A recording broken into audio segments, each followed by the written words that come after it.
Have you ever stopped to think about what the people in the grim darkness of the far future eat on a day-to-day basis? I think about this all the time, as I'm a man who appreciates good food. What about the various alien species that can be found throughout the galaxy? Do they eat the same kind of food that we do? Or is it super bizarre and exotic? Well, today we're gonna get to the bottom of that, as we're gonna do a deep dive of 40k cuisine, and figure out what the humans and aliens of the grimdark future consider good eating. From the tactical ramen of the Tau, the eaten squigs of the orcs, the terrifying and disgusting delicacies of the Underhive, and even the nutrient-dense pastes of the Space Marines, that are said to be packed with so much nutrition and calories, that if a normal human was to try to eat them, they would probably die. But we're gonna cover all of that and a lot more in this video. So strap yourself in and let's deep dive the cuisine of the 41st millennia. But real quick before we get started, this video's sponsor actually knows a thing or two about good food. So a quick shout out to them, and then we're gonna dive headfirst into the grimdark. Stay tuned. Not enough people take the time to cook their own meals nowadays, which is honestly kinda sad, as cooking is one of the most relaxing and enjoyable things you can do day to day. Well, a company called HelloFresh is trying to change that. HelloFresh's meal plans are not only delicious, but they use all locally sourced ingredients. So not only are you getting something that tastes really good, but you're getting a meal that you can be confident is also good for you. Even if you don't know the first thing about cooking, their super easy step-by-step guides make the entire experience of cooking your own meal hassle-free and enjoyable. And their website has a ton of different meals on offer, with new recipes being added all the time. If there's something on the menu that week that you're just not really interested in, you can always swap it out for something that you are. You're never forced to eat something that you don't like. They have all kinds of plans for different diets as well, and give you the option to change out certain ingredients, so you can tailor your plan so it's right for you. Their meals are pre-portioned, so they give you everything that you need and eliminate any waste. Oh, and if you weren't aware, cooking for somebody is probably the most romantic thing that you can do. So whether you're already in a committed relationship or there's somebody that you like, HelloFresh can help you cook something truly awesome for them that shows them how you really feel. So whether you're cooking for somebody that you like, trying to impress a whole bunch of friends at a dinner party, or you're like me and you just appreciate good food, then use the link in my description or go to hellofresh.com and use the code POGWESSEPT16 to get your first 16 meals free across 7 boxes, and not to mention 3 surprise gifts. Thanks again to HelloFresh for sponsoring this video, and with that out of the way, let's get into the grimdark. Amongst the numerous alien and human factions within the 40k universe, the vast majority of them need to eat food just like you or me. But that being said, like with everything in this amazing yet convoluted franchise, there are some exceptions. Like with the Necrons, that after having transitioned to their metal form 60 million years ago, no longer require food and are frankly kinda disgusted by the process of consumption that the filthy organics participate in. There are also various demonic species of the warp that tend to feast on the souls of the recently departed, or the Tyranids that exist to consume all organics and turn them into biomass. Since these species don't really have a detailed account on how they view food, we're going to ignore them for the purpose of this video. Tyranid biomass or the nature of the soul are 2 very big topics that should probably get their own video. Instead, we'll kick off this deep dive of cuisine of the 41st millennia with possibly the most well-known 40k faction, the Space Marines. Due to the various biomechanical upgrades that Space Marines have been given, they can digest pretty much anything. So in a pinch, if they're stranded behind enemy lines, they can draw nutrition from a wide host of different things. As we have a couple of extreme examples, like Argoltal and the Galvorback, becoming stranded in the warp and surviving by drinking blood and engine oil. But when specifically talking about the diet of a Space Marine, the most common thing you're going to see is a wide host of different nutritional gels and pastes, the most well-known of which being triglyceride gels and amino porridge, each being packed with a frankly enormous amount of calories, macro and micronutrients. And this makes a lot of sense, as Space Marines are massive hulking boys with ridiculous metabolisms. It is said that the nutritional content of these pastes give the Space Marines pretty much everything they need to maintain their enormous bodies. And if a regular human was to try to consume them, it would either kill them outright or make them violently and explosively sick. In the novel Priest of Mars, we observe a scene where Cadians, members of the Mechanicus, and a rogue trader are enjoying a feast together. Amongst their company is a group of Black Templars, and at one point, the Templars get up and leave without saying a word. The rogue trader notices that they barely touch their food, and he asks his companion if they didn't like the meal. She explains to him that they probably felt it was pointless to eat it, as a regular human meal, even something as luxurious as what was being offered, just wouldn't provide them with even a fraction of their required nutrition. She said it would be similar to eating your napkin and then expecting to be satisfied by it. So gels and pastes are the primary thing that Space Marines eat. A keyword being primary, as there's also numerous depictions of the Space Marines participating in enormous feasts. There's a good example of this in the novel Deliverance Lost, where we see the Raven Guard eating an extravagant feast, and the depiction actually comes from an Alpha Legion Marine who had infiltrated them. While he's eating the food and tearing off the leg of a giant poultry beast, he makes a note of saying there are far worse undercover missions he could possibly be on, showing that some Space Marines do enjoy eating normal food, even if it's just in massive portions. Likewise, in the novel Devastation of Baal, we witness all of the different chapters of the Blood Angels come together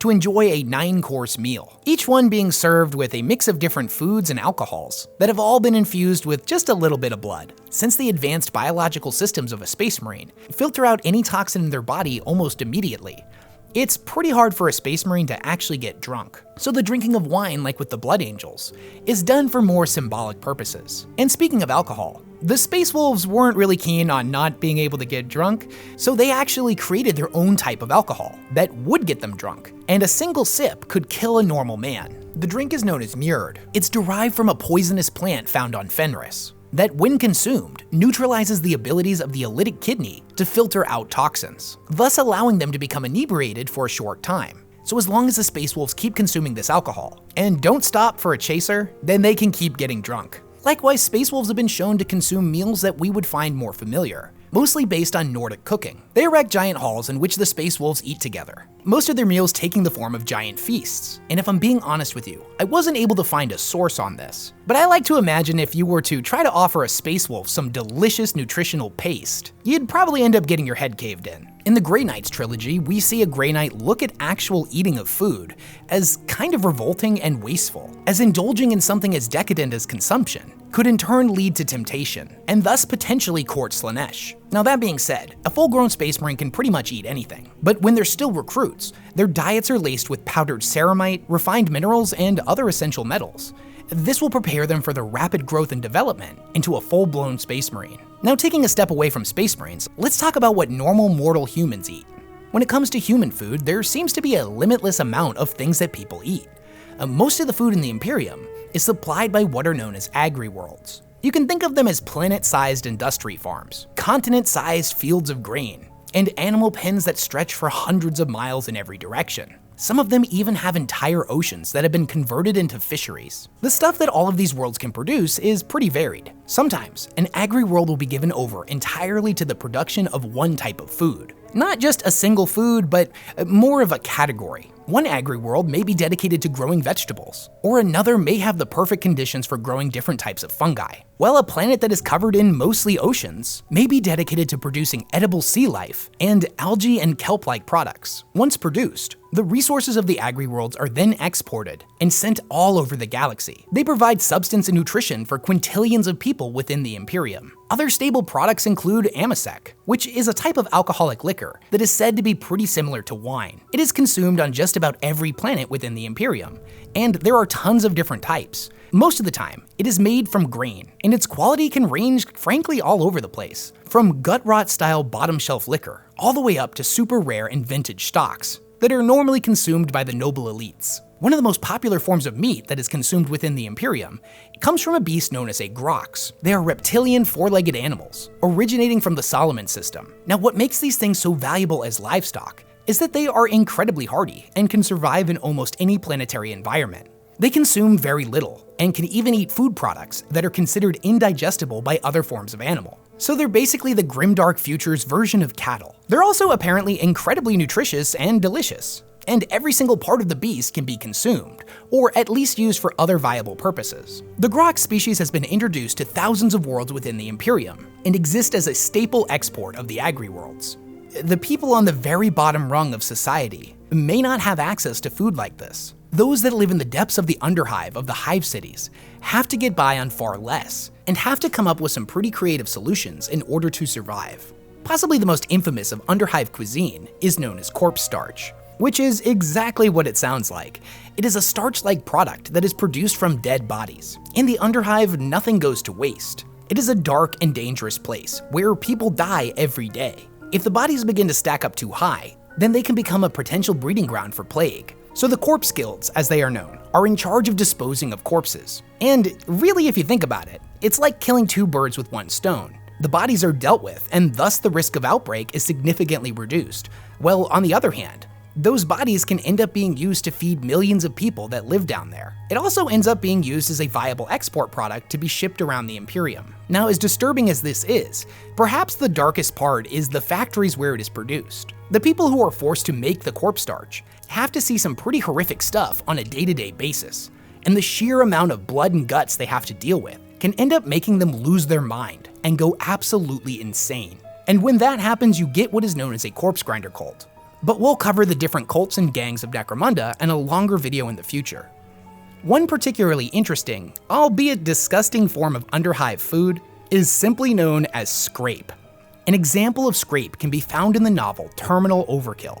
The main character is shown a mountainous bung of sewer fat. It is described as being the size of a skyscraper. The mound consisted of all of the leftover fats and proteins of everything that had ever been flushed down the toilet or disposed of into the city's sewer systems. Here's a passage from the book of what the main character saw. I was revolted and amazed at the same time. Towering before me, vast, glistening and pale, was a bung of solid fat. Not to mention all of the shit, vomit, wads of paper, medicine patches and spittle, bounded together with effluent and grease. It had to be the oldest thing in the hive. Now, the people down here had created a mining operation of the giant putrid gray mountain. They had hollowed out a bunch of tunnels through the mountain of fat and hung up a bunch of walkways around its perimeter. Her friend led her inside and scraped his finger through the mound before putting it in his mouth. He tells her, "I know what you're thinking, but it's delicious." Now, she's obviously revolted by this and asks how old this stuff is. The guy shrugs and tells her 100, maybe 1,000, potentially even 10,000 years old. Despite her revulsion, she is starving, and so she tries it, letting it dissolve on her tongue as she tastes the aroma of millions of ancient meals that had been cooked with its oils. Despite herself, she can't help but think that it is the most delicious thing she had ever eaten. Now, scrape could potentially be delicious, we'll never know. But I feel like this may have been the author trying to convey just the sheer terribleness of having to live in the Underhive. And to be fair, it's not all corpse starch and sewer fat down here. There are many forms of farming within the Underhive as well. The damp underground environments are often quite suitable to growing mushrooms. Thus, mushroom farms are pretty common. There are also insect farms. Roaches, beetle larvae, and even maggots provide a cheap and abundant source of protein for the residents of a hive city. And the deeper you go into the Underhive, the more dangerous things you'll find. You will end up finding a bunch of wild predators, giant insects, rats, and other such monstrosities that, although incredibly dangerous, do make for good eating for those who would be willing to hunt them. Now, let's take a break from the grossness that is the Underhive and focus on what the different xenospecies around the galaxy like to eat.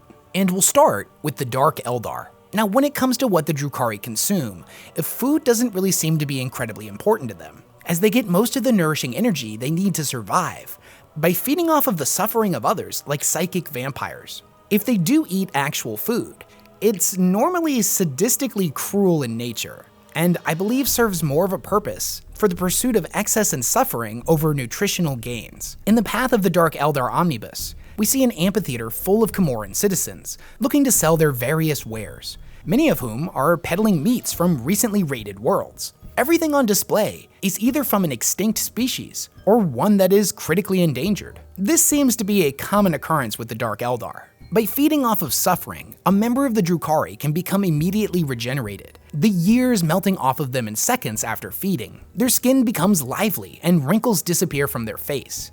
If a Dark Eldar goes too long without feeding on suffering, they can appear withered and gaunt, and it can eventually kill them. And this is because Slaanesh is constantly siphoning off portions of their souls. By giving in to the temptations of excess, they can eliminate the soul drain for some time. The lore is a little bit murky on this, but it seems that they do not have to inflict the suffering themselves, as the arenas found throughout Komora give the spectators a hit of nourishing energy as they witness the barbarism inflicted on their captives down in the pits. When it comes to the Tau and the Eldar, their food is nearly identical to the stuff that we eat, and wouldn't seem that out of place on some of the more alien agri-worlds. every variety of vegetable, fruit, and nut features prominently throughout their meals, whereas meat is mostly only consumed by the Eldar. In the novel Kill Team by Grav Thorpe, we see a group of guardsmen and an inquisitor that are undercover and currently working together with the Tau on a secret mission. We get a really good opportunity here to observe a scene of the two species sharing a meal together. The Tau have offered a variety of different foods to the guardsmen, and one of them picks up a garish yellow-looking fruit that smells sweet. He takes a bite of it and claims it's incredibly juicy and tastes like honey, with a strange tang of something else that he couldn't quite put his finger on. The other guardsmen look at him, expecting him to turn blue or keel over, and he simply tells them that it's good, so they dig in as well. He tries another green star-shaped fruit that is smoky and has a bitter aftertaste like hot chaff or dark chocolate. Presented to the guardsmen are also other dishes like blue-colored rice and various alien fruits and vegetables. While he is chewing on a bread-like stick, he suddenly realizes that none of this food is made of meat. The undercover inquisitor tells him that the Tau do not consume flesh, but that he isn't sure if it's a biological thing or more cultural, as there isn't a lot of data on this particular aspect of their culture. The dining hall has rows of shelves, each laid down with different loads of food, and an army of Tau drones gliding back and forth amongst them and picking up the food by using a strange blue shimmering anti-gravitational field, which they then bring to the serving area. The guardsmen are kind of horrified by this and ask how the food could possibly come into contact with such energy and not be considered contaminated. Now, one of the Tau ends up offering the guardsman an oval plate and directs him to the food on offer. He fills his plate up with some of the starfruit from earlier, as well as a small pile of dark blue grains. He finally arrives at a deep bowl of brown gravy-like substance and ladles it over his food. He laughs to himself for a moment, wondering why he's putting gravy over fruit. He tops his plate off with a bread-like object that is full of striations of different colors, greens and gray, running through the loaf. He sits down to eat and is given a pair of strange paddle-like devices that seem to substitute for forks and spoons for the Tau. And upon examining a drawer at the table, he finds a covered bowl of white crystals. Perplexed by what possible crazy alien food this may be, he tastes one of the small crystals and is surprised and humored by the fact that it's just regular old salt. It's a pretty interesting exchange that shows that the Tau value eating meals together, especially with guests, just like many humans do. Although the human men in the story claim that all Tau are vegetarian, this doesn't seem to be true and is a bit more dependent on Tau culture, as the members of the Farsight enclaves in the Farsight novels have been shown to hunt their food as well. The Tau biologically can eat meat, but it's probably one of those things that culturally is kind of frowned upon, or at least eaten only as a rarity. And the practice of eating meat does seem to mostly be related to members of the Fire Caste. Another Tau staple food comes from the novel Shadow Sun, which is a form of green noodles that the Tau take with them on expeditions in silver containers. They fulfill a similar role to that of rations carried by soldiers in the field. The noodles are soaking in broth, and supposedly are hot and ready to consume as soon as the package is open. In the Eldar Path series, we're given an interesting look at the Eldar cuisine and their eating habits. Much like in the previous scene, we find our trio of main characters in a massive mess hall aboard an Alatok ship as it travels through the webway.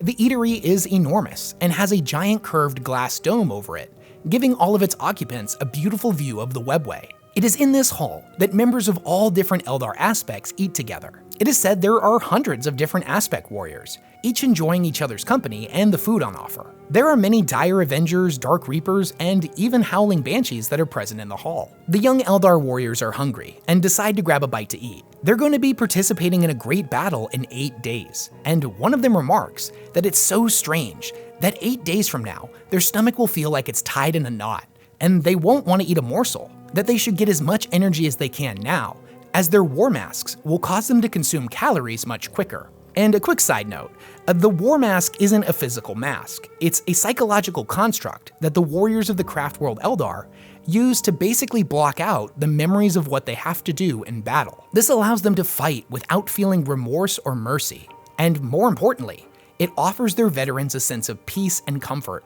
after being forced to do all manner of terrible things in war. When the members of the trio approach the place where the food is kept, they retrieve hot plates from a heated bin and pile multicolored grains onto their plates. Nearby are also bushes and trees that are growing from patches in the wraithbone floor. They pluck a multitude of berries from them and place them on their plates. They then go to a pool of shimmering water, that has a series of fragrant blossoms floating on the surface. They pluck them out one by one and scatter their petals across their food. There is also a roasted shadowhorn available, and they use fillet knives to cut off several large slices of meat. And finally, they fill their plate with a helping of split seeds and twists of something known as angel resin. They all sit down to eat together, laughing and joking and honestly, just having a great time with each other's company.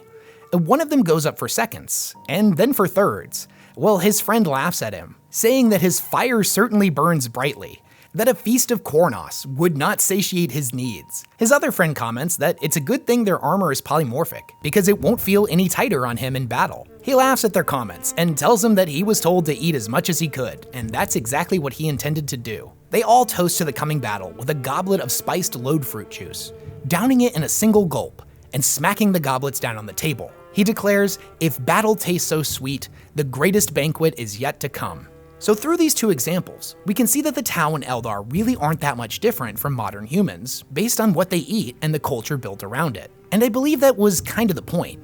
More specifically with the Tau, the author of the first book, Grav Thorpe, mentioned that he believed that the Tau at their inception were supposed to be more recognizable to modern humans over what they would eventually become in the 41st millennia, in the era of endless war. He mentions that he wanted to add a little bit more grit and grime to them, which he certainly did in future writings, but I feel like these two examples add a little bit of humanization to these alien species. Now, when it comes to the orcs, their eating habits are pretty straightforward. The reality is that orcs will eat pretty much anything. Plants, animals, people, other orcs. It's even said that tank busters use the motor oil of destroyed vehicles as a stand-in for alcohol that they actually get drunk off of. Their digestive system seems to be able to turn pretty much anything into fuel. You don't really see orcs running around eating rocks or anything like that. In most situations, it's still normally recognizable as food. One of the most famous types of orc cuisine revolves around orcoid fungus and squigs, which is technically cannibalism as both of these things are part of the same species as the orcs. Squigs have a variety of different functions, being kept as pets or attack dogs, but also a viable and delicious source of food. The job of cooking the squigs is often passed off to the weedy Gretchen or snotlings, who very often will end up getting eaten by the squigs themselves. And if the orcs are impatient, they'll just eat the squig raw, but they definitely seem to prefer them cooked. There are lots of different types of squigs that are bred for the purpose of eating, the most common being a limbless worm-like squig, simply known as an eaten squig, as it ain't good for much else. A chewing squig, which doesn't really provide a lot of nutrition, but the orcs enjoy chewing on it like gum, while they sit around and think about orc stuff. The most highly valued form of food squig is what is known as a juicy squig. And not just anyone can cook these, oh no, you need a very special type of Gretchen to prepare it properly. Although sometimes the orc will just end up eating the Gretchen instead. There's a lot of things you can say about the orcs, but they're definitely not picky eaters. So what do you think of all this? Did you hear anything in this video that sounds absolutely delicious to you? Or maybe delicious is the wrong word, but something that you think you'd be brave enough to at least try? Are there any other good examples of 40k food that you have found in your readings? And what do you think are some other weird foods that may exist in the 40k universe? This was a different kind of video for me, but it certainly was a lot of fun to try to piece all this stuff together, even if it did require skimming through 20 or 30 different novels. Food is something that doesn't really get focused on in the books too much. Thanks again to all my patrons who support the work that I do, and with all that out of the way, I'll catch y'all in the next one.